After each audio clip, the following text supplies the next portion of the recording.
Hello, everyone. Apologies for the slight delay then. We had a bit of a technical issue in the background, so I am very appreciative of you all coming back in, and great to see so many people that we have in the session. So it's 50 people and counting, so thank you very much. It is with great pleasure that I'm going to introduce our first speaker of the day, Demi Anderson. So welcome, Demi.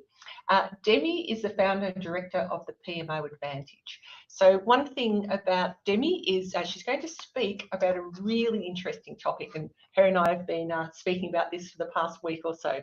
So not all PMOs are created equal. Discover the PMO that drives organisational success and growth. I can say from personal experience that Demi is a very passionate PMO advocate, and we're very pleased to have her here with us. As a bit of a quick background on Demi, she has 3 decades of global experience, really interesting different places that she's worked all across the globe, expertise in projects, program and portfolio disciplines, has had senior leadership roles working with C-suites, delivering a broad range of initiatives from large-scale multi-region transformation to innovation, efficiency improvements, product delivery and regulatory compliance. So well done. Worked in all sorts of industries: banking, finance, insurance, trading, oil and gas and technology. So Demi, you've got a really interesting background. It's been an absolute pleasure to getting to know you over the past couple of weeks. So I'm going to hand over to yourself now to talk us through your presentation. Thank you, Demi. Thank you, Julie, and thank you for the very kind introduction. I really appreciate it. So hello, everyone. Good morning, good evening, good afternoon, wherever you may be around the globe. And thank you for joining today. And thank you to Fatima and Joe for their leadership in establishing this community, which is such an incredible community, which gives back to everyone and uplifts the industry and the profession for everyone, both professionals as well as the business community. This is my first session and I'm excited and thrilled to be here. And as Julie said, what I'll be talking about today is that while not all PMOs are created equal, but adding value is their common goal. And that's what I want to be talking about today, the value that PMOs bring to organizations. And I want to start by just, in today's presentation, I want to simplify the PMO landscape, and I want to talk about the services that PMOs can provide and the value, because every PMO does provide value, and value is a very subjective matter, which we're going to talk about throughout the presentation. So thank you for that. Do I move on? Yep. Right. So as I mentioned, so PMOs are beneficial to organizations. They do, any organization that is managing a significant change, an investment in change, and changes are implemented through their projects, their programs, their portfolios. Establishing a PMO to support that effort is key, and it delivers real value for an organization.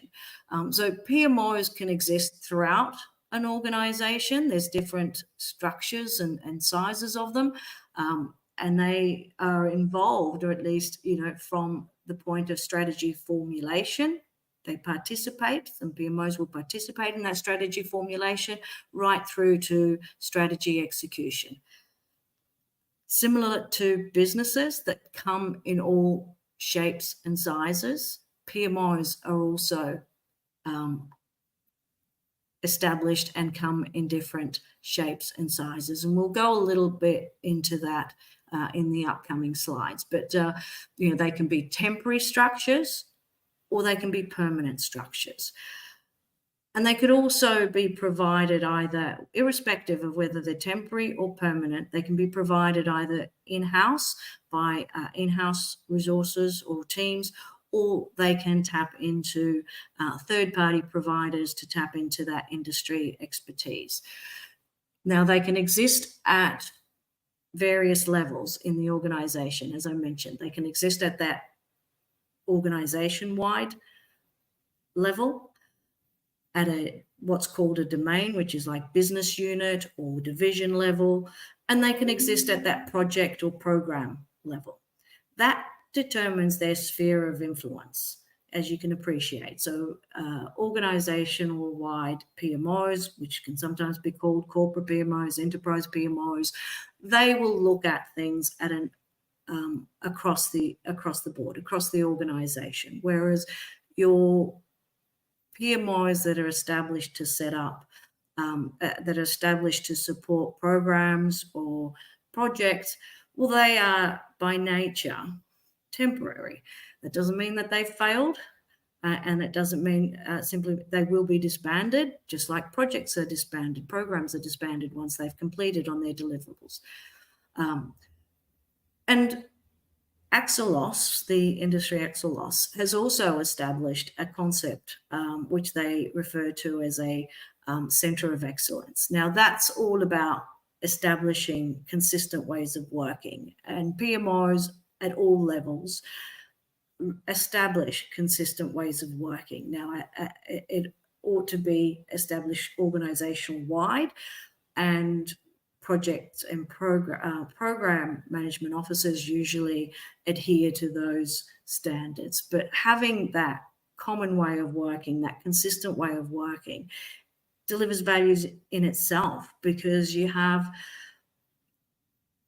a reduction in waste. You don't have variations in the language or terminology, and which can be, apart from the inefficiencies and ineffectiveness of it, and the waste, it can be frustrating for the stakeholders if they're having to deal with variations in language, variations in approaches, and variations in even the way that things are delivered. So, and I'll talk a little more about that in the coming slides. So PMOs exist. Their purpose of being is to enable an organization to deliver on its goals. And that's at whatever level of the organization they exist. Whether it be that they're supporting an organization to produce or a specific product or service, produce results, or whether it's across the organization, and whether that value is financial or non-financial. Their primary objective is to enable an organization to deliver on its goals, and to do it in the most effective and efficient way. And it's to ensure that they maximize the likelihood of delivering the greatest returns, the greatest value within the organization's risk appetite. Now, the problem that organizations face, and this is where I am passionate about our industry establishing a common language, right, to simplify the PMO landscape. Because when we do have, and there's various names and labels that are emerging, organizations need to understand, need to be able to identify what their PMO needs are, and what skills and services they will require to meet those needs in order to be able to meet their goals and navigate the pathways to success. Now, the P in PMO, as we all know, can stand for Project, Program, Portfolio Management Office. And each of those provide there's different demands on them, they provide different services, and they certainly have different goals and responsibilities. And we'll go into that. And there are, as I mentioned, XMOs coming up. There's all sorts of XMOs. And that potentially, unless it's clear what services they're offering, the fundamental principles, they're a PMO, and the fundamental principles apply. So they too, whether they're called a transformation office, value management office, they're still a type of PMO. And I think it's important that we use that simplified language to support organizations in understanding what services, what skills they need, and how they could meet those needs. So if we go on to the next slide. So here's an illustration, and this is textbook stuff. I sort of came into the group very late, but I felt this was such an amazing organization. I wanted to be a part of it. And so here is a bit of an illustration, and this is out of textbooks, which illustrates the PMOs and the level, the primary types of PMOs and the level of in the organization. You can have, as I mentioned, there's a corporate or organizational PMO, otherwise sometimes referred to as either strategic or enterprise PMO. Axelos has a center of excellence. Now, depending on the size and structure, not all organizations will be able to have a separate team or a separate function as a center of excellence. And the center of excellence really is tied to the corporate PMO. You want standards, you want consistency across the organization. You want to be able to have a common language and frameworks that are consistent in how they're applied and how they're utilized. Now, this also shows that you can have typically a corporate PMO tends to be a bit more permanent than, say, a project or program management office that is a temporary structure. And irrespective of whether they're permanent or temporary, and throughout the whole organization, they can be provided as a service, fully or augmented, supplementing existing capabilities, or they could also be provided in-house.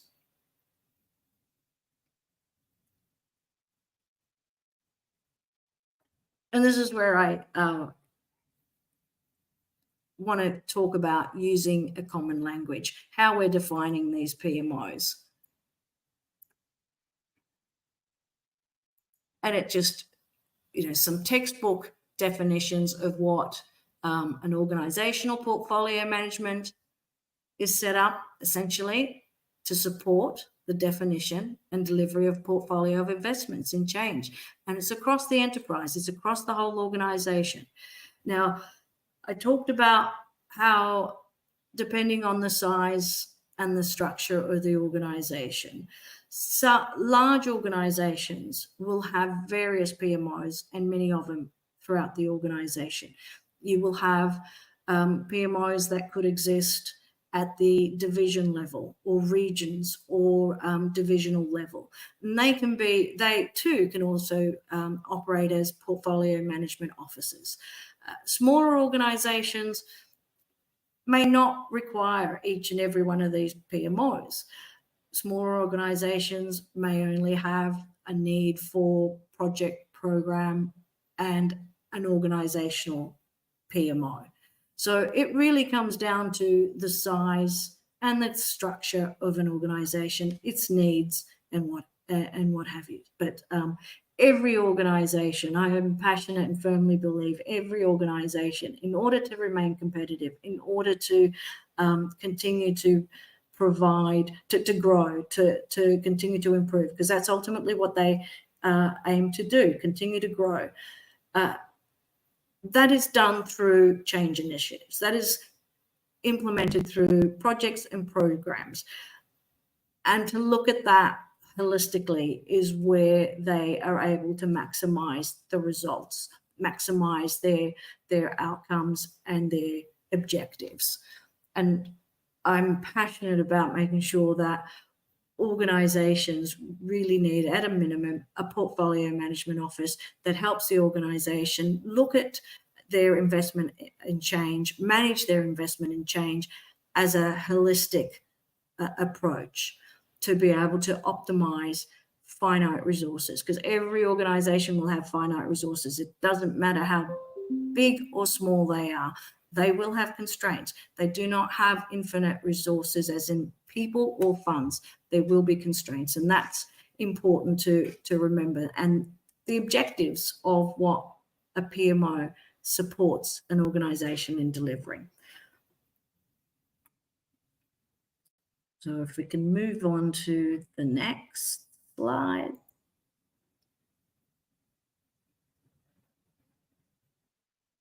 We can move on to the next slide.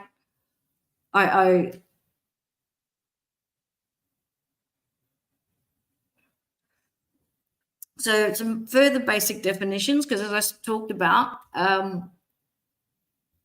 changes are delivered through projects, programs, and portfolios, right? So a project is a temporary endeavor that, and these are out of textbooks, like a project's a temporary endeavor, and it's set up to deliver on one or more of business objectives, which are agreed objectives before an initiative is commenced. They need to be clearly defined. And it delivers on a product or service or a business result. Now, a program is a collection of interrelated projects, which is managed and as a coordinated effort. Once again, a program is temporary. It will be disbanded once it delivers on its objectives, on its outcomes. The program often runs multi-year, and that's where the difference is between a project and a program. A program will deliver on business outcomes, and it will align with strategic objectives. Not that the projects won't, but they are temporary endeavors that deliver a specific business objective. Programs deliver on benefits and business outcomes, strategic objectives. Now, with both of these, benefits can only be realized once an initiative is implemented or a key milestone is met. And that's what's important to businesses. And the focus, I think, for PMOs, this is where, and it once again is subject to the services that a PMO is being engaged to provide. But it's important to keep in mind why we exist as an entity, and it's to help the organizations deliver on their objectives. PMOs have, in some cases, been given a bit of a bad rap because the focus tends to be on cost constraints, on control, and what have you.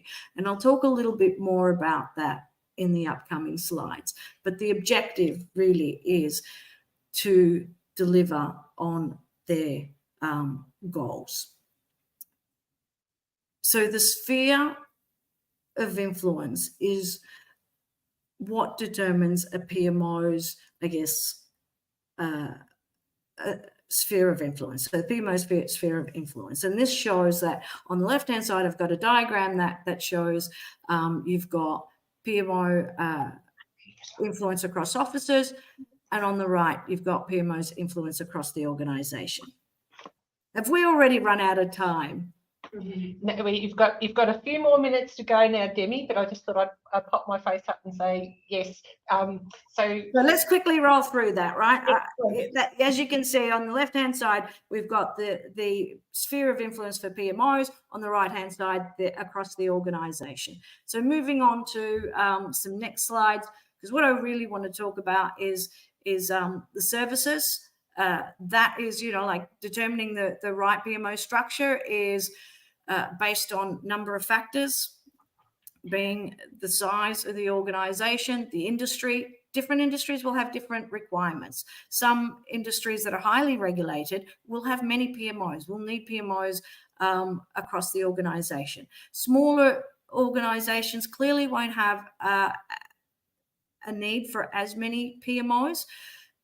And some sectors, some industries like manufacturing, similarly may have a lesser need and may not have a demand for as many PMOs across an organization. So the way PMOs deliver value is through the services, and there are over 25 different services that basically they can provide. But it is important to note that not all PMOs will provide, not any one PMO can provide all those services, and they're certainly not relevant to all PMOs. The different PMOs, whether it be project management office or a portfolio management office, they're different. Their goals are different. Their objectives are different. And therefore the demands on them are different. And when we talk, so PMOs can be expected to design those services, like the frameworks and what that looks like.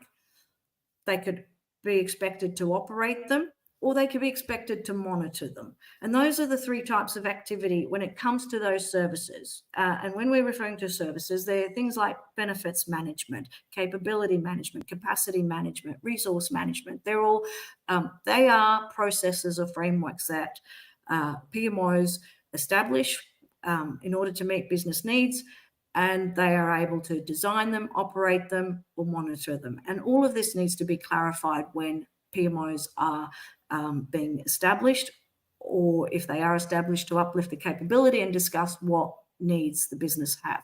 Now, you've also heard the terms about PMOs having being either supportive, controlling, or directive. And that speaks to the level of control they have and the decision-making authority. Supporting is obviously more of a consultation, providing some of those templates, the processes, the tools, and what have you. Controlling is clearly where they are also able to enforce some of those standards or some of those requirements. Directive clearly is the PMO has that decision-making authority to direct the initiatives, the portfolio of work, and will have resources reporting into it.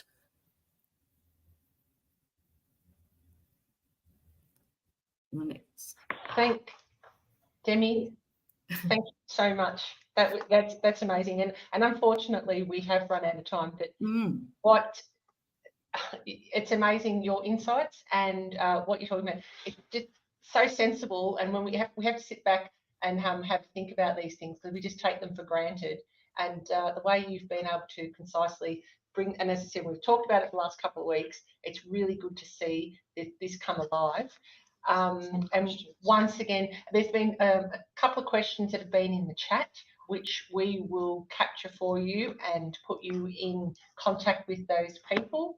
So thanks once again, and I'm sure there'll be more questions that come up. The participants will consume your information and sort of wallow it around, and then it'll come back to you a bit later on. But once again, thank you. Thank you for your time, your great presentation, and I'm going to say goodbye to you now because we have. Thank you, Julie.